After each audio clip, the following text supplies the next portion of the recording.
Bonjour à toutes et à tous. Merci d'être présents pour cette Malte Academy. Avant de commencer, est-ce que vous pouvez me dire dans le chat si, on m'entend bien, si on me voit bien et du coup de même pour Vitas, s'il vous plaît? Super, je vois que vous m'avez entendu, top. Donc, enchantée, je suis Alexandra, je travaille dans l'équipe community, chez Malte, donc en charge de l'accompagnement, et de l'animation, freelance et j'aide du coup à la coordination des Malte Academy. Donc, aujourd'hui, ce sera Vitas Jankauskas, donc responsable de formation sur, la plateforme donc Innovation Lab 2, qui nous fait, l'honneur du coup, d'animer cette Malte Academy pour nous en dire davantage sur Web3, une opportunité pour développer du coup de nouveaux réseaux sociaux. En attendant que tout le monde se connecte, ce que je vous propose, c'est, de vous faire une rapide introduction de Malte et de revenir un petit peu sur les Malte Academy et leur fonctionnement, pour ceux qui ne connaîtraient pas. Donc les Malte Academy sont proposées par Malte pour permettre à la communauté, d'avoir un accès rapide à des formations, à des talks, pour pouvoir se former sur différents sujets, soit, par des freelances, soit par des intervenants extérieurs. Donc pour ceux qui ne connaîtraient pas Malte, c'est, une plateforme de mise en relation entre freelance et entreprise et nous avons d'ailleurs la chance de collaborer avec la plus grande communauté de freelance en Europe. On est, plus de 320 000 freelances maintenant et on est présent en France, en Allemagne, en Espagne, en Belgique, et aux Pays-Bas et on travaille avec plus de 90 000 clients, dont, 80 du CAC 40, mais aussi avec des PME, des TPE, des startups, des organismes publics, et cetera. Donc voilà, si vous êtes freelance, vous pouvez trouver de nouvelles opportunités grâce à Malte et vous épanouir du coup grâce à notre communauté et nos différents partenariats. Donc je vais maintenant laisser la parole à Vitas. N'hésitez pas à poser vos questions pendant cette conférence dans l'onglet questions pardon, qui est en bas à droite, juste à côté du chat, si vous en avez. Et Vitas, du coup, fera un temps de réponse à la fin de sa présentation. Et vous pouvez aussi interagir au cours de la session dans l'onglet chat. Voilà, bonne académie à tous et à toutes. Et Vitas, je te laisse le micro. D'accord. Bon, j'ai partagé l'écran.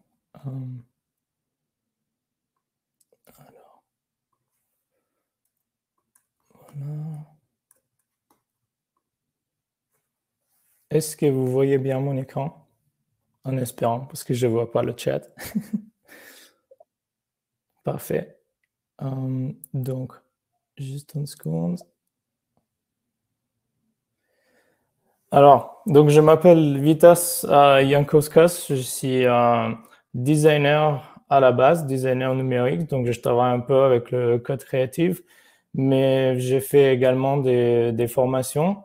Donc, je viens d'arriver à Marseille où je vais m'en occuper de cette formation autour de Web3 et en particulier les réseaux sociaux de demain. Et donc, pour les gens, pour les freelances qui sont vraiment au niveau technique, bah voilà, je sais pas si ça va être une présentation vraiment technique, parce que ce qui m'intéresse le plus, c'est justement les aspects plus socioculturels du Web3. Donc, comme ça s'appelle Malte Academy, je me suis dit que j'allais plutôt faire un bon keynote joli avec des différentes étapes autour du Web3.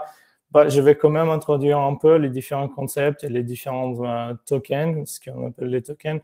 Mais en gros, mon but, c'est un peu de partager un peu ma recherche, parce que je suis en train de préparer justement le cursus, où avec une équipe pluridisciplinaire, on va réfléchir autour de qu'est-ce que c'est que les réseaux sociaux de demain dans le cadre de Web3, mais en fait, en se laissant être libre à redéfinir déjà de qu'est-ce que c'est vraiment, bah, qu'est-ce que c'est que comme paradigme le Web3 à partir. Donc, l'idée, c'est que même si on parle beaucoup de Web3 et on connaît tous les sujets autour du blockchain, de crypto, des DAO, en fait, on a l'impression que le web est encore en train le Web 3, cette paradigme est encore en train de se consolider un petit peu. Et donc, justement, y réfléchir de manière créative permet déjà d'ouvrir un peu le cadre technique mais aussi peut-être amener d'autres visions voilà, au nouveau Internet qui est en train de se développer. Donc, comme je disais, à part de faire des formations et faire du code créatif, je suis artiste à la base et je travaille beaucoup avec les réseaux sociaux. C'est de là où il vient mon intérêt et ça, c'est un projet qui d'ailleurs a été développé à Aix-en-Provence pendant une résidence artistique qui s'appelle The Hive en 2018 avec un collectif qui s'appelle justement Cached Collectif où on s'était intéressé dans des algorithmes psychométriques.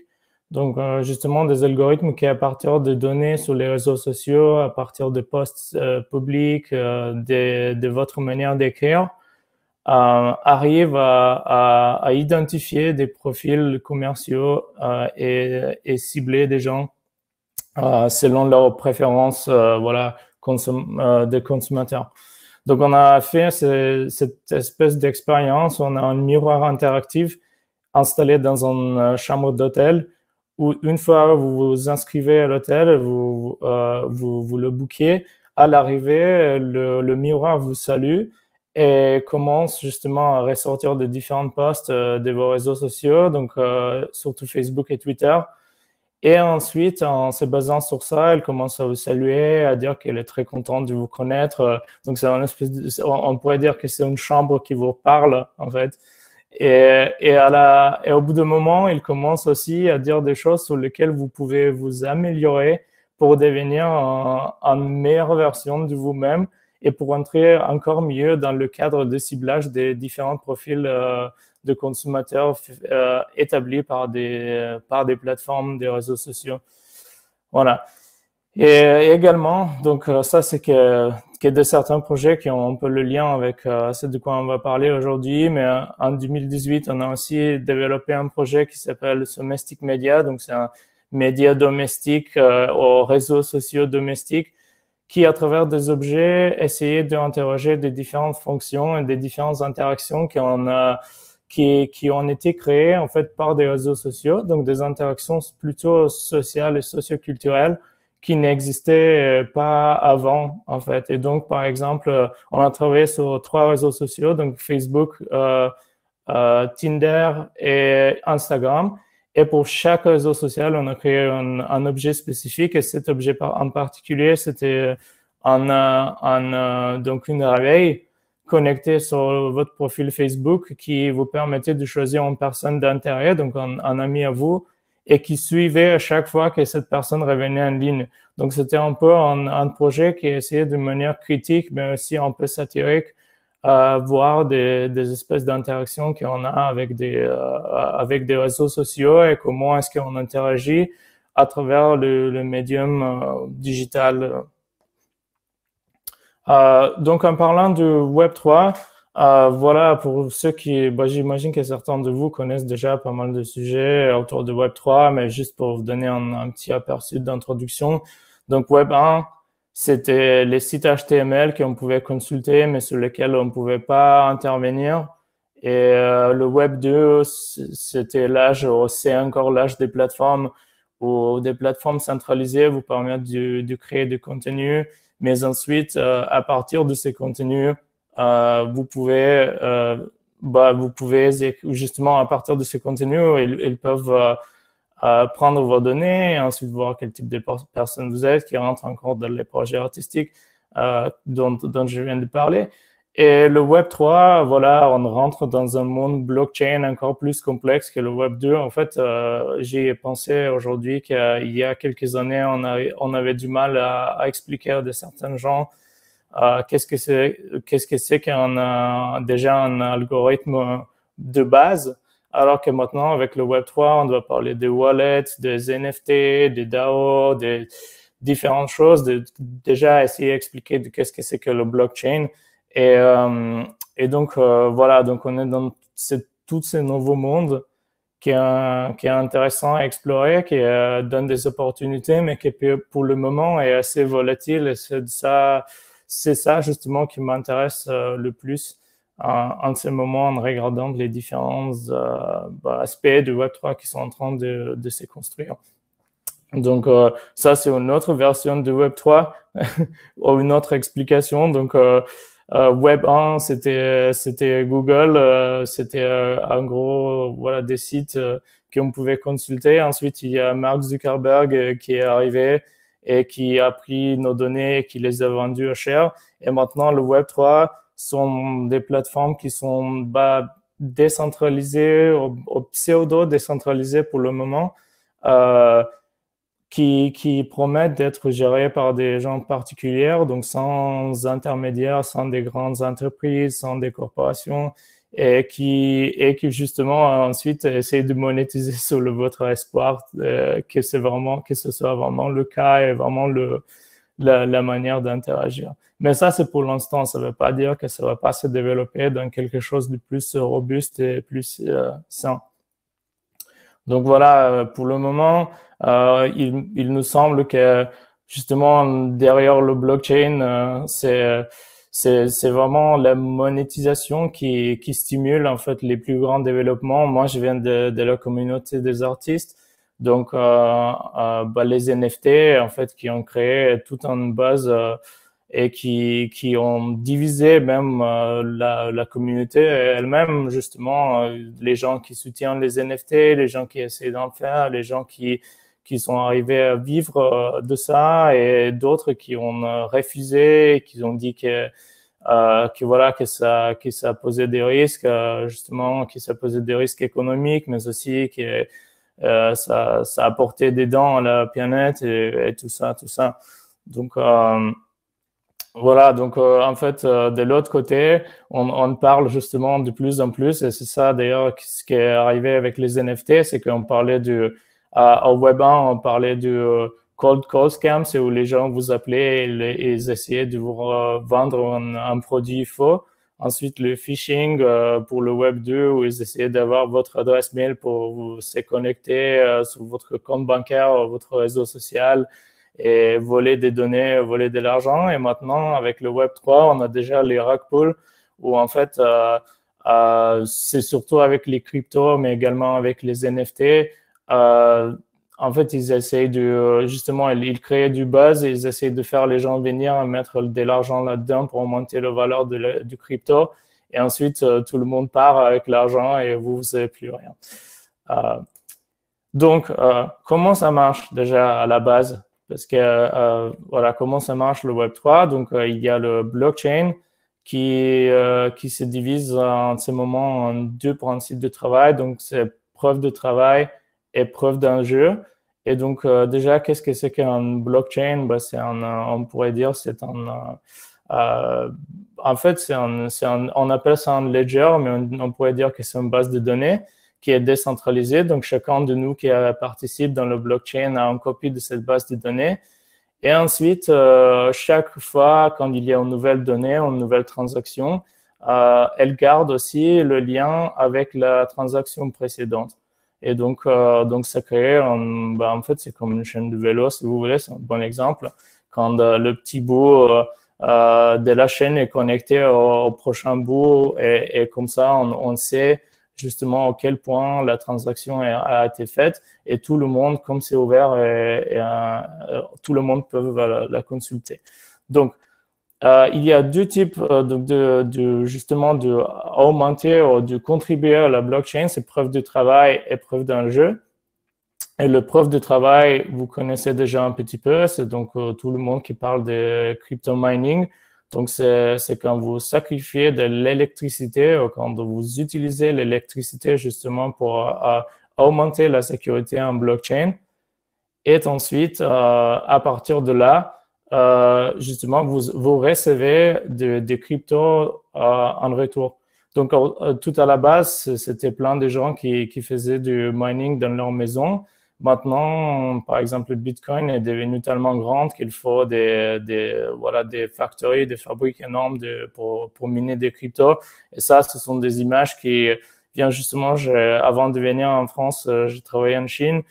Et ça vient d'une ferme crypto au Tibet qui a été inondée. Et donc, on voit les petits crypto-miners qui ont été sauvés.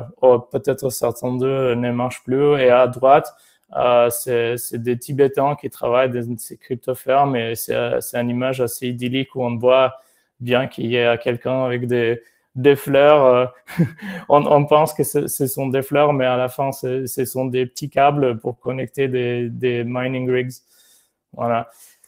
Et voilà, et donc et la preuve de participation, c'est un peu différente, c'est-à-dire que c'est un peu moins, on peut dire que ça fait moins de dents à la planète parce que si la preuve de travail demande des énormes contributions d'électricité, la preuve de participation, elle, justement, ça dépend de combien de crypto-monnaie lui-même vous y mettez. Donc, par exemple, si vous participez dans Ethereum, c'est pas encore preuve de participation, mais disons que si vous avez une monnaie, une crypto-monnaie, vous échangez du cash et ensuite, pour pouvoir participer dans les validations de cette blockchain, justement, vous contribuez des crypto-monnaies qui appartiennent à vous. Et ensuite, une fois une transaction est enregistrée, votre argent retourne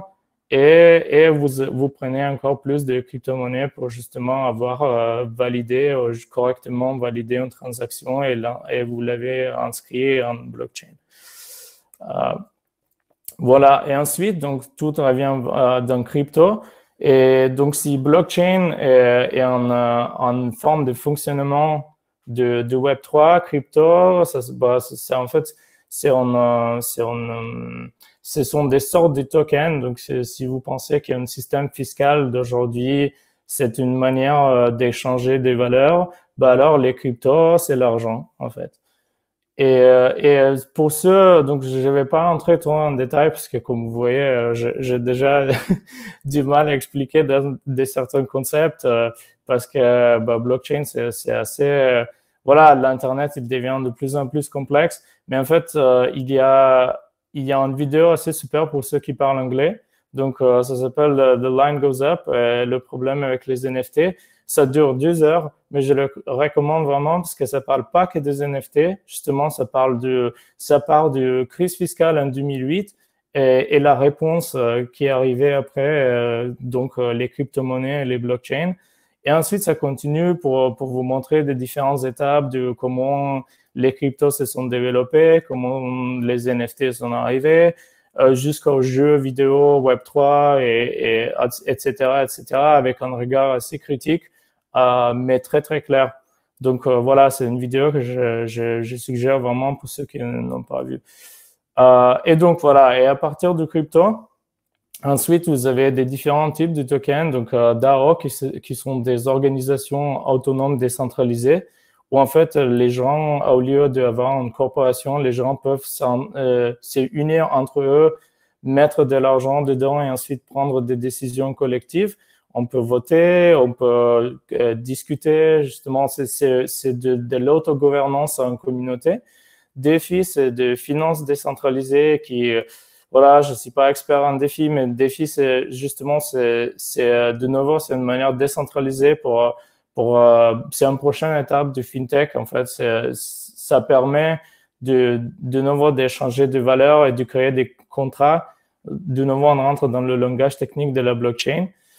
Et les NFT, donc, ils sont encore des tokens, mais avec un valeur unique associé souvent maintenant à des images, mais pas forcément.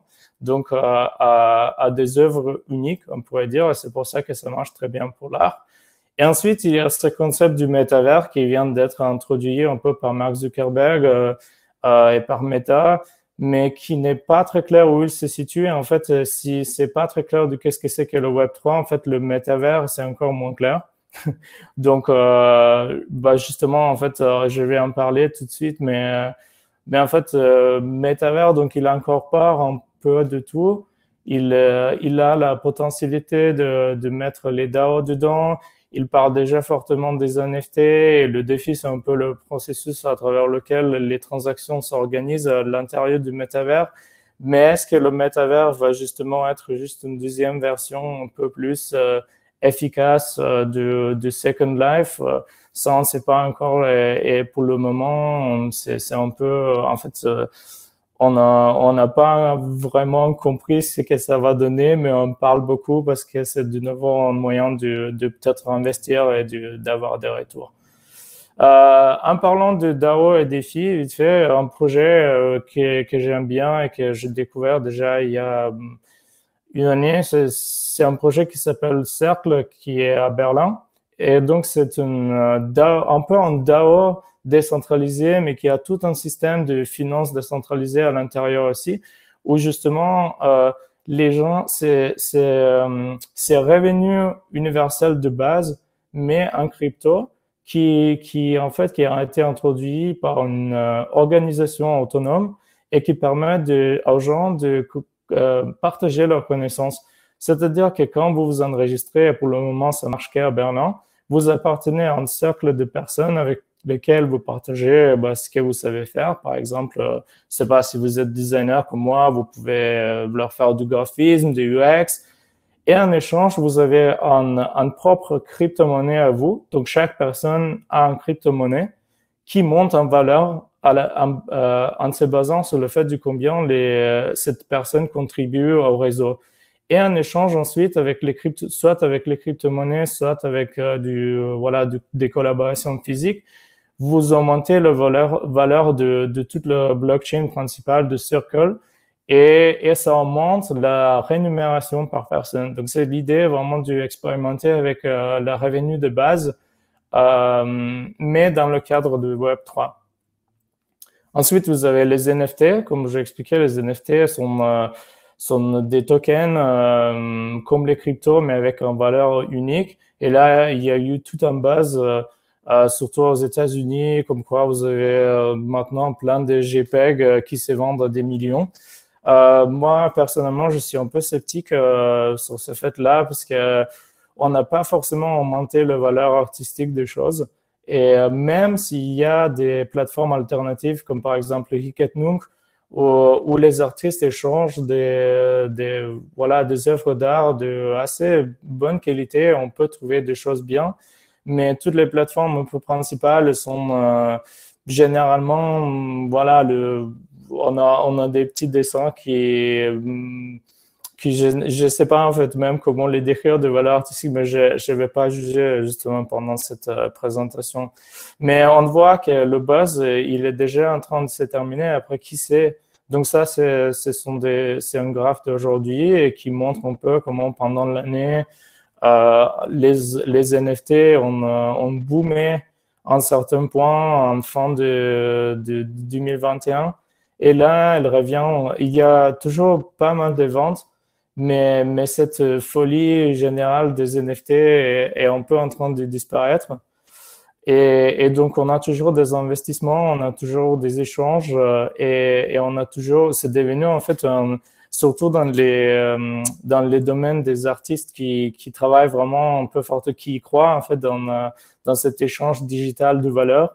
Ça devient un peu une boutique comme chercher des disques. Je suis plein de forums qui justement chaque jour publient des choses quels NFT on a acheté et pourquoi. Voilà, donc ça devient un peu une communauté qui déjà commence à être un peu plus raisonnable, mais parce que le buzz principal il se calme petit à petit.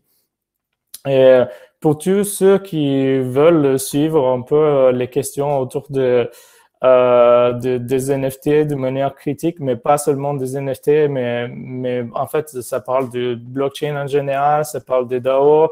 Il y a ce site vraiment super qui s'appelle Web3 is going just great. Ça va vraiment bien. Et c'est une codeuse, Molly Jane, qui l'a fait. Et en fait, chaque jour, vous pouvez, si vous allez là-dessus, vous pouvez voir qu'il y a plein de choses, plein des rug pulls que j'ai mentionné, plein des histoires un peu cheloues, des NFT qui se vendent, ensuite qui disparaissent, des gens qui hackent, qui volent des NFT à des gens, ensuite ils les retournent, voilà. Donc, et chaque jour, il y en a plein de posts qui expliquent déjà bien qu'est-ce qui se passe actuellement dans le monde du Web3 et que peut-être, bon conseil, c'est de lire bien surtout les points de vue un peu critiques avant de vous lancer là-dedans, surtout si c'est du vrai argent que vous voulez y mettre. Et après, il y a des projets assez sympas, donc qui sortent un peu de ces cadres de buzz aussi. Donc, par exemple, Medium Group et Bitnik, qui sont des artistes numériques suisses, ont créé un NFT justement avec lequel ils voulaient subsidier les Golden Visa pour les réfugiés. Je ne sais pas si ça marchait ou pas, j'ai pas suivi en fait, mais ben voilà, il y a des idées un peu activistes comme ça où justement les gens s'en profitent de toute cette surcharge de vente et de l'argent qui tourne dans les NFT, dans le monde des NFT, pour ensuite faire du bien commun. Après, oui, j'ai pas mal comment on dit, des publicités ciblées qui m'arrivent sur Instagram parce que je lis beaucoup autour de Web3 en ce moment. Donc, on a des choses vraiment bizarres comme quoi mon fils qui a 6 ans veut fonder son éducation et donc il veut vendre justement ses peintures, ses dessins sur une plateforme des NFT.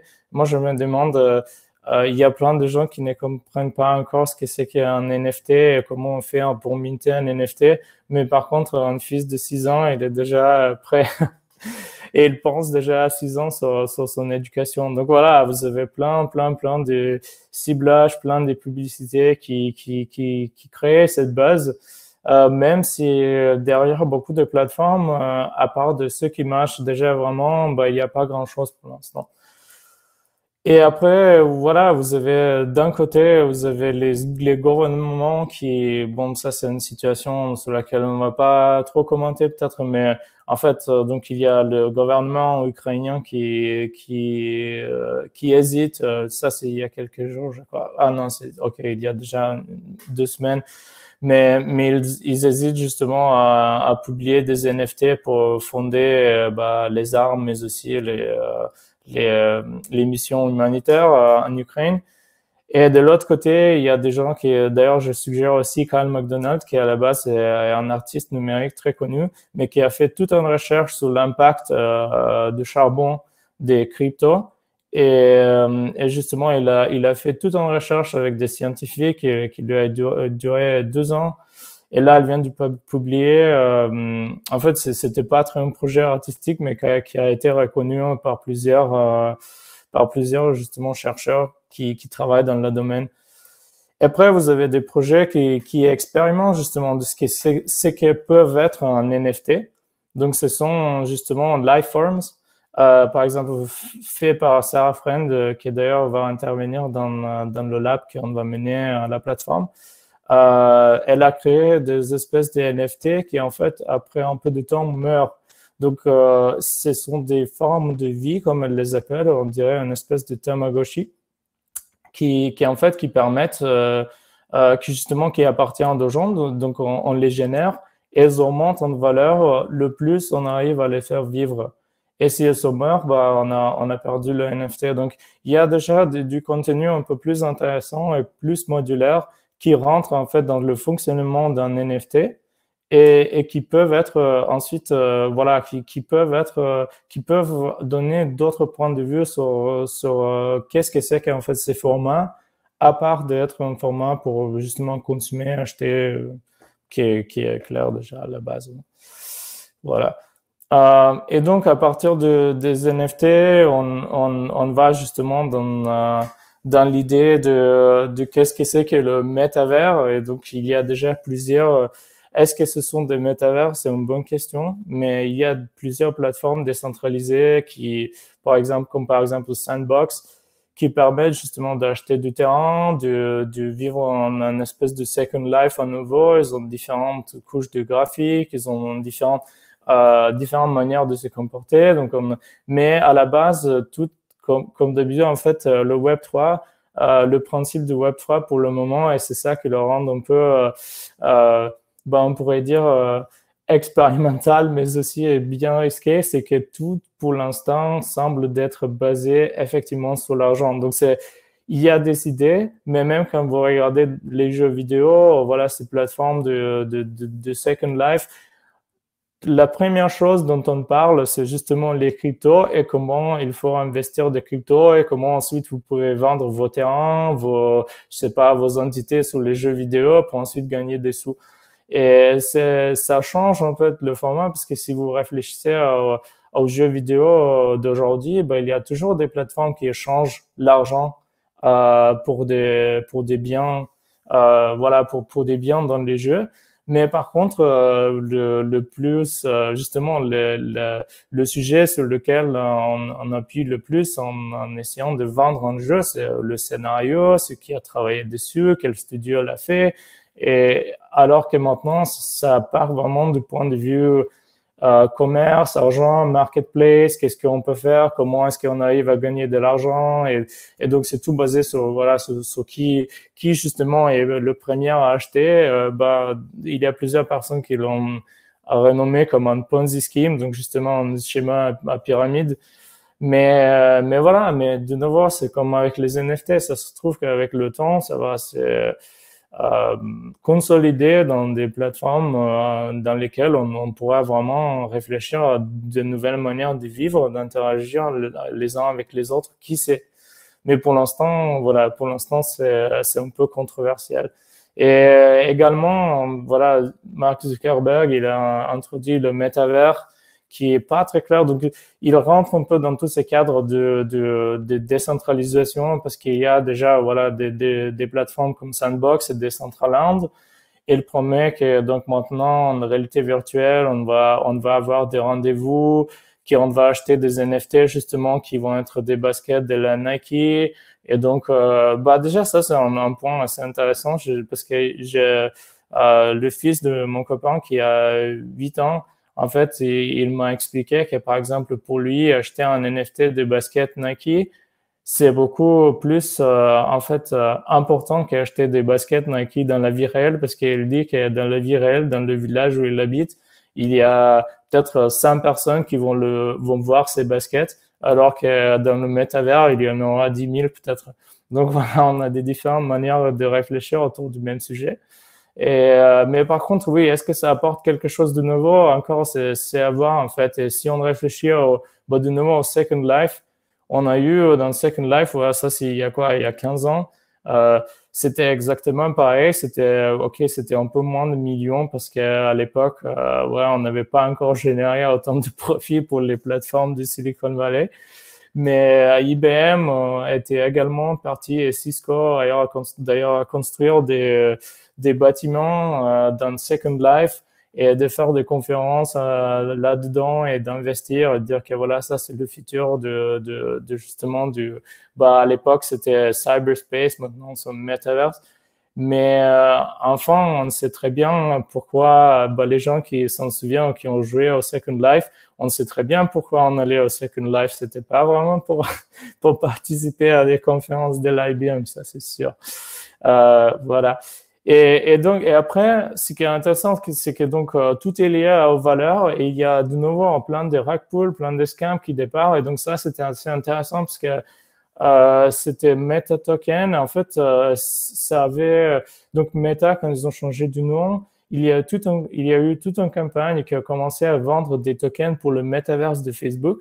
Et en fait, ils ont fait toute une auction où voilà, déjà, si vous comprenez un peu l'anglais, c'est un peu un langage bizarre. On dit un token Meta, c'est un univers virtuel, un univers perceptuel où les gens se sentent complètement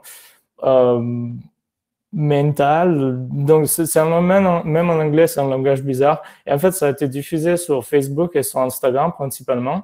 Et c'était une grande campagne. Et c'était tout du scam. En fait, Facebook se n'était pas rendu compte jusqu'à la fin, justement, où ils ont partagé que voilà, ça appartient pas à nous, mais ça durait assez longtemps et on avait des publicités ciblées qui de nouveau essayaient de vendre justement cette idée du metaverse, alors que pour le moment, de la part de Facebook, il n'y a pas grand-chose. Et là, il y avait le metaverse Walmart aussi. Donc, de nouveau, on pose des questions sur les cas d'usage. est-ce que vraiment le métavers, justement, va, est-ce qu'on préfère vraiment d'avoir cette interaction en 3D avec le supermarché? Après, déjà, le style et toute l'interface graphique, je ne sais pas si ça vous donne envie, mais en tout cas, ça l'ambiance très Walmart, donc on se sent vraiment dans un supermarché. Par contre, voilà, est-ce que c'est ça l'interface ou est-ce que ce ne serait juste pas plus simple à aller sur un site et acheter des choses comme on le fait maintenant? Ça, c'est une bonne question. Et en fait, donc, il y a eu, tout de suite après cette vidéo, il y a eu des critiques comme par exemple celle-ci.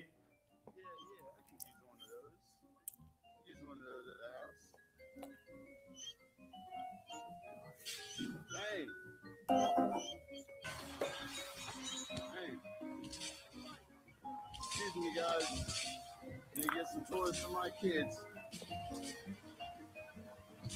Oh, yeah, they like that. Where'd my buggy go? Where'd my freaking buggy go? You took my buggy. Bon, vous avez compris. En fait, oui, je sais pas. En tout cas, pour moi, pour moi, c'est plus le genre des métaverses que les gens aiment en fait construire eux-mêmes dès que ça devient un jeu, plutôt que des gens qui fassent vraiment du shopping un peu tranquille. Après, je sais pas. De nouveau, ça se trouve qu'avec la nouvelle génération, ils vont pas améliorer les expériences, mais franchement, je m'en doute de certains cas d'application de métavers et justement d'attribution des valeurs des NFT là-dedans. C'est un peu compliqué de prévoir qu'est-ce que ça va donner, mais déjà, les premiers rendus proof of concept, ils ont l'air un peu bizarres. Et donc, on rentre aussi dans le domaine du jeu vidéo. Et donc, je vous en avais parlé tout à l'heure du fait que voilà, qu'on parle principalement des ventes et des marchés. Et ça, c'est peut-être un des jeux les plus fameux, c'est Axie Infinity, qui permet justement aux joueurs de créer et de se battre avec des petites bêtes qui ensuite, comme elles sont uniques, elles deviennent des NFT, elles sont vendues donc en échange pour des cryptos. Sauf que maintenant, il y a déjà toute cette comme en fait les blockchains, dans la plupart des cas, quand elles deviennent assez grandes, en fait, le valeur augmente. Et l'idée surtout de blockchain, c'est pas preuve de travail, mais c'est preuve de participation, justement. Donc, dans ces blockchains-là, c'est de mettre du cash là-dedans. Déjà, pour démarrer, pour acheter une bête, ça coûte énormément cher. Donc, maintenant, les premiers joueurs prêtent des bêtes à des nouveaux arrivés qui ensuite ils louent pour une certaine période de temps et s'ils sont bien, ensuite ils peuvent acheter leur propre bête. Donc ça devient toute une économie bizarre où en fait on s'en rend compte que justement c'est pas le jeu qui est important mais le marché qui est attaché là-dessus à côté. Par contre c'est pas justement. J'ai lu il y a quelques jours qu'en Indonésie, pendant la pandémie, justement, le Axie Infinity a permis aux Indonésiens de gagner plus d'argent que ce qu'ils auront pu avec les subsides de l'État qui étaient quasiment non existants. Donc voilà, ça crée déjà des controversies et ça crée des cas d'utilisation qui justement qui donne plusieurs perspectives. Voilà, on peut justement réagir sur ça et on peut se dire donc est-ce que c'est vraiment le jeu qui est important ou est-ce qu'il y a un certain marché qui pourrait être utilisé pour faire du bien, mais après voilà, ce sont des discussions qui vont durer assez longtemps, je pense, jusqu'au point où Web3 devient un concept un peu stable et où on arrête de faire autant de rug pulls et on commence à réfléchir de qu'est-ce que ça pourrait être. Et donc, on arrive enfin à des réseaux sociaux. Donc, voilà, on a parlé de jeux, du métavers qui disent qu'ils vont faire partie déjà des réseaux sociaux.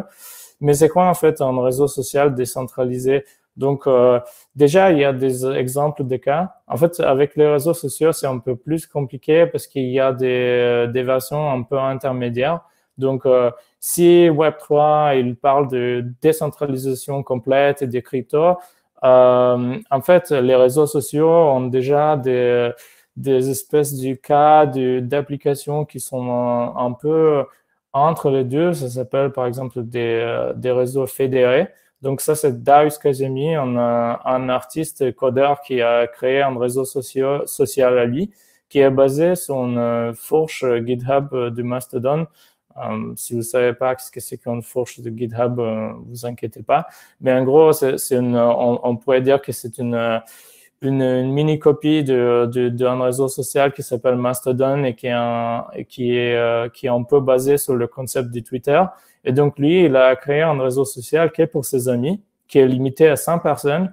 Et donc, c'est un peu exclusif, mais en même temps, son raisonnement derrière, c'est que ça, justement, ça permet à lui de justement gérer et de modérer le réseau social selon son code du conduit et qui se limite à 100 personnes, qui est un réseau d'amis qu'il trouve gérable et juste. Donc, l'idée, c'est qu'elle se pose une question, est-ce que un réseau social où on est intéressé à avoir le plus de followers possible, c'est vraiment un réseau social, ou est-ce que c'est une nouvelle forme de média interactif?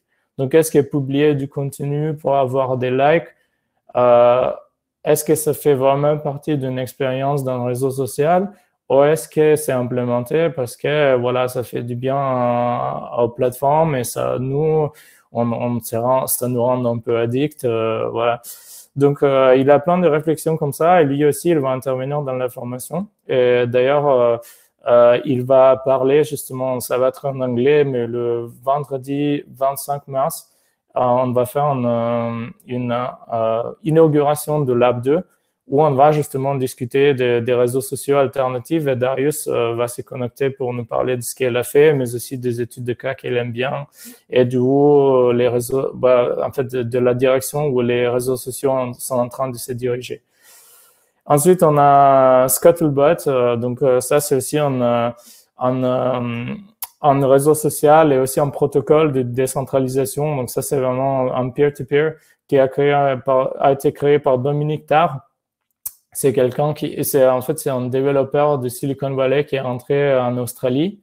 Et au bout d'un moment, il voulait créer des alternatives à des plateformes pour lesquelles il avait travaillé, en lesquelles il croyait plus. Et donc, il a développé tout cet algorithme qui permet d'avoir un serveur centralisé qui s'appelle The Pub, où les gens viennent discuter des choses un peu publiques, voilà, des petits échanges. Et ensuite, de créer des petites communautés sur des sujets spécifiques qui s'échangent entre eux. Donc, chacun a une copie de tout le réseau social ou de toute la mini-partie d'un réseau social. Et il y a des études de cas comme quoi, parce qu'il a développé ça avec les gens qui habitaient dans des bateaux au tout début. Et donc, par exemple, il y a des fois où il n'y a pas de réseau. Et donc, justement, pour discuter, pour se connecter, pour se mettre à jour sur qu'est-ce qui se passe dans leur réseau social, des fois, ils échangent des clés USB ou ils copient toute la blockchain décentralisée, justement, pour voir qu'est-ce qui a été publié. Ensuite, ils peuvent commenter, rendre la clé USB et ça va se synchroniser avec le reste du blockchain. Bon, c'est tout un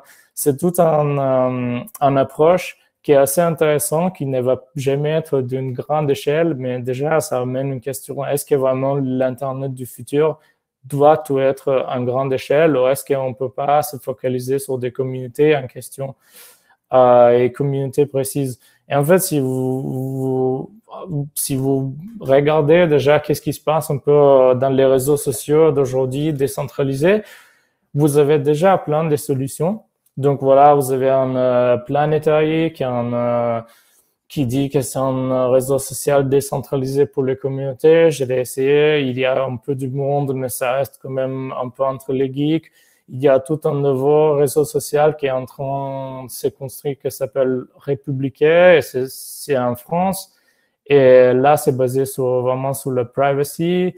Il y a le Ether qui est une version de Reddit qui est un peu intéressante parce que normalement, dans le blockchain, dans les réseaux sociaux, si vous publiez une chose, comme c'est transparent et pas modifiable, par exemple, si il y a ce problème que si un post est validé et confirmer s'il rentre dans le blockchain.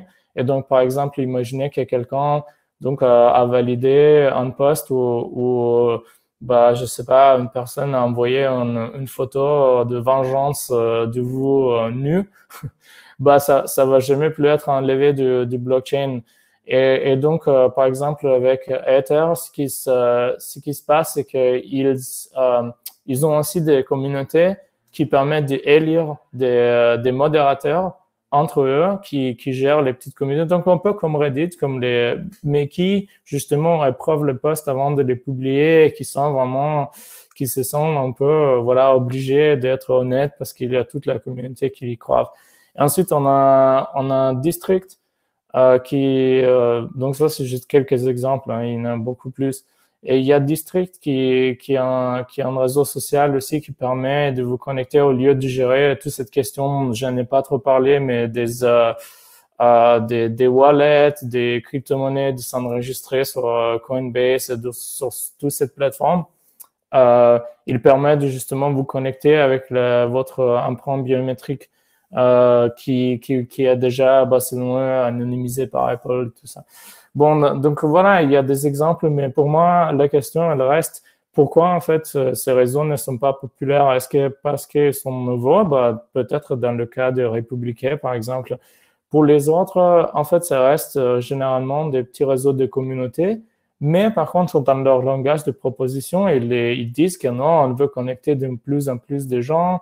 Et moi, je me demande justement, est-ce que c'est vraiment nécessaire? Est-ce qu'on peut pas, oui, si on veut monétiser à une grande échelle, est-ce qu'on peut, on doit justement inviter des gens, de plus en plus de gens, des utilisateurs, de leur rendre rentable, mais est-ce que ça ne rentre pas dans les vieux modèles? Et en fait, si vous voulez, il y a d'autres questions techniques autour de la blockchain, c'est-à-dire que par exemple, quand elle devient de plus en plus grande, en fait, ça ralentit les interactions. Et donc, par exemple, surtout avec les mondes 3D, comme je parlais de Decentraland au Sandbox, en fait, surtout Decentraland, maintenant, il est impossiblement lent pour charger, justement, pour synchroniser la blockchain et pour charger les différents environnements. Et donc, ce qui se passe, c'est qu'il y a des plateformes de blockchain qui sont en train de se construire, comme par exemple Solana, qui permet de Web3iser vos applications, c'est-à-dire que voilà, ça devient facile de passer du Web 2 au Web 3.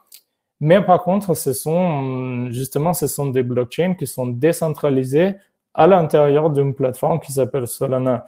Donc, la question, c'est que si à la fin, ce que vous recevez de votre application, de votre réseau social, c'est un fichier JSON qui vous envoie juste des petites données par un API, est-ce que c'est vraiment décentralisé et est-ce que vous appartenez vraiment à ce réseau social? Parce que justement, avec un blockchain, comment il a été conçu principalement et à la base, tout le monde, en fait, tous les devices, tous les ordinateurs, tous les téléphones, elles doivent synchroniser tout le blockchain et quand il devient grand, ça devient quasiment impossible. Donc voilà, mais si on rentre de nouveau dans le monde des API, est-ce que c'est vraiment de la décentralisation? Et c'est un poste d'ailleurs qui est assez super.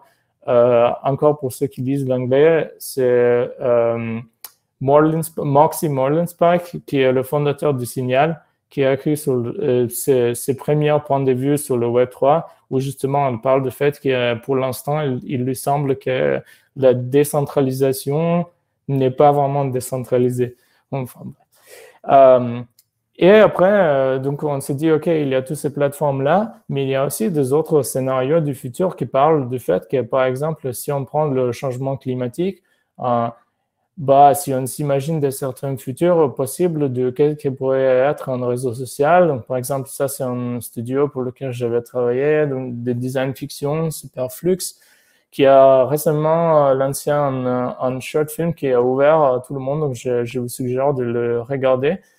C'est un short de 15 minutes qui s'appelle The Intersection et qui parle justement de ces mondes post-réseaux sociaux, post-mise en formation où justement ça devient tellement compliqué, où les algorithmes de l'intelligence artificielle deviennent tellement puissants que générer du fake news pour le max de profit devient vraiment, vraiment rentable pour la plupart du monde. Et en fait, où ça convient plus aux journalistes d'écrire de la vérité parce que juste ça fait pas d'argent.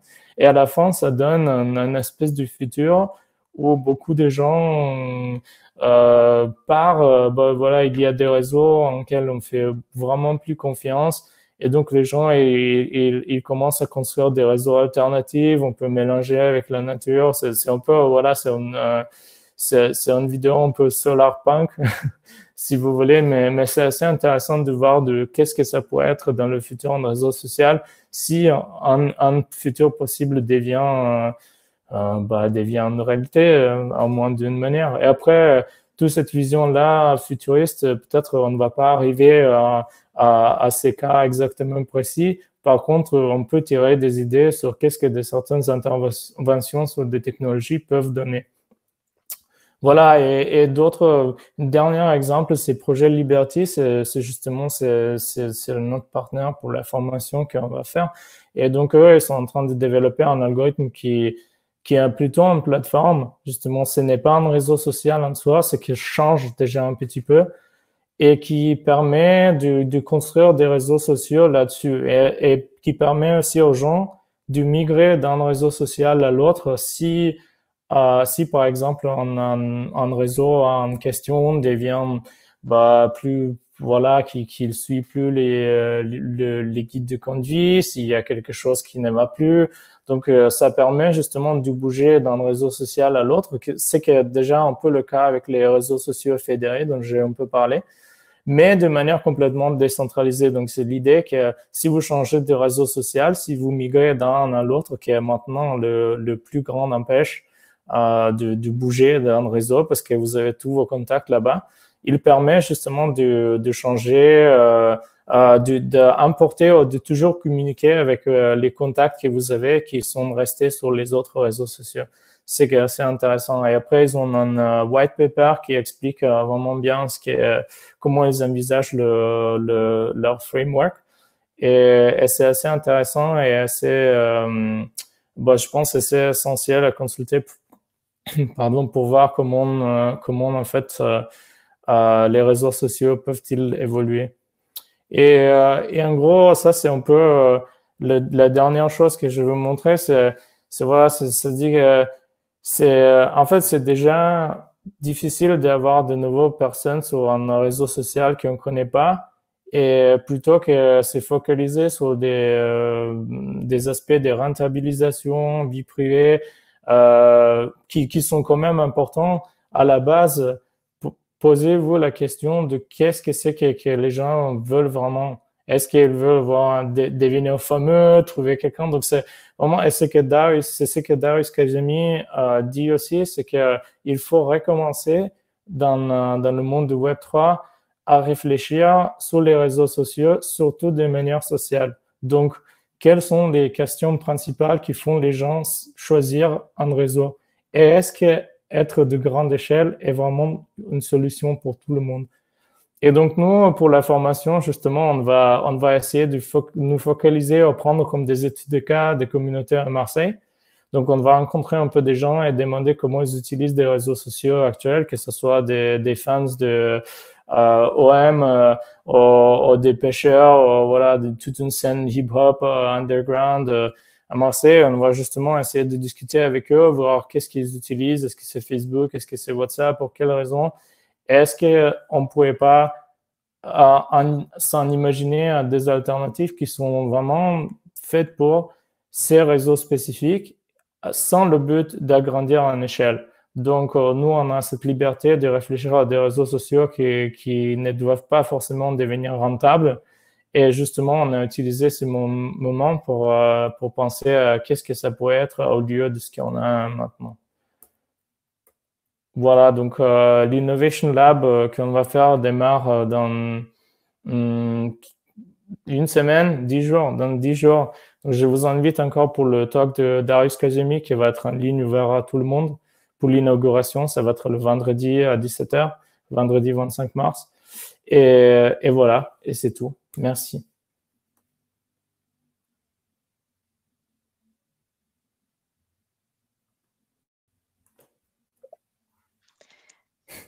Merci à vous, Vitas, pour avoir animé du coup cette Malte Academy. J'ai vu qu'il y avait 2 questions qui avaient été posées, si jamais vous souhaitez les regarder et y répondre. Oui, donc, avec la réflexion de la sociologie.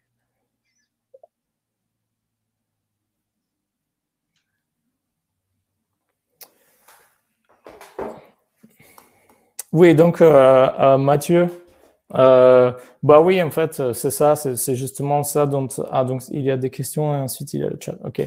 Donc c'est justement ça dont on parle. C'est le fait que. Et d'ailleurs, Maximal Inspire, il parle de ça aussi en disant qu'en fait, si vous voulez, la blockchain tant que telle n'est pas un modèle rentable. En fait, ça devient moins efficace et plus. Justement plus chargé au niveau de ressources que les systèmes centralisés.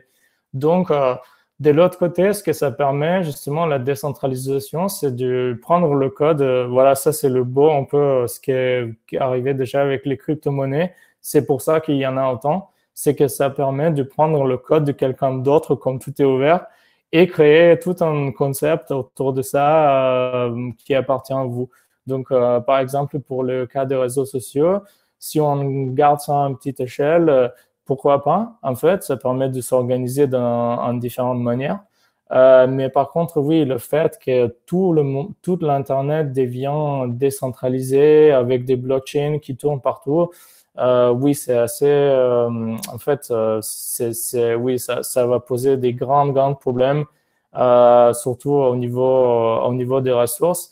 Et justement, les privilégiés, je ne sais pas au niveau consommation, mais sûrement, déjà, il y a tout un discours autour de qui s'est fait de l'argent de la blockchain et qu'il y a toujours les plus riches à qui appartient déjà la plus grande partie des blockchains, des cryptos.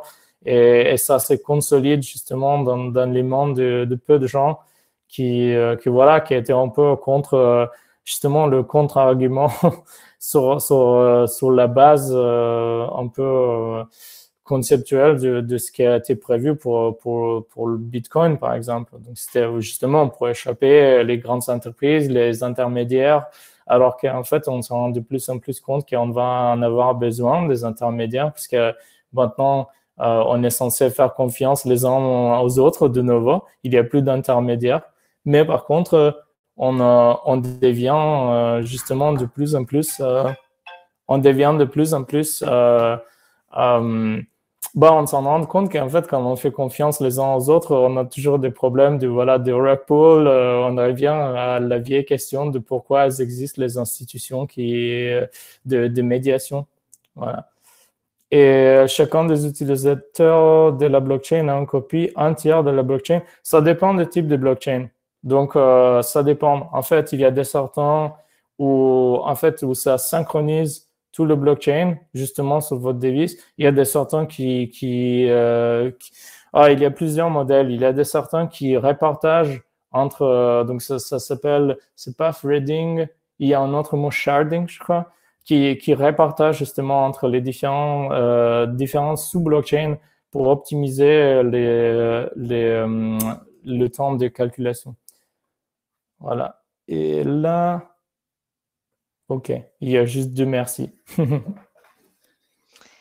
Merci du coup à tous et à tous d'avoir participé à cette Malte Academy.